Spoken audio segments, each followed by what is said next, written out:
এখন মাছ রান্না করবো ডাঁটা দিয়ে, আলু দিয়ে, সাজমা দিয়ে।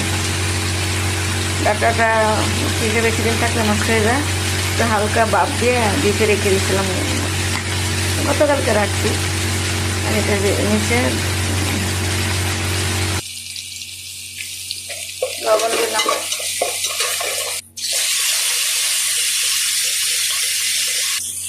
এই যে হলুদ মরিচ মশলা দিলাম,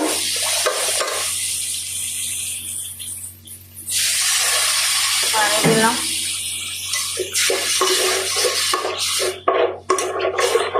তো ভাত দেওয়া ডাঁটা পরে দিব। এখন আলু দিব, আলু আর মাছ একসাথে দিয়ে দিছি। আলুটা মাছটা একসাথে কষানো হয়ে যাবে। আর এইগুলি বেশি নরম হয়ে গেছে, পরে ঝুল দিয়ে পরে দিব। ডাঁটা সাজনা দিয়ে দিচ্ছি, এখন ঝুল দিব।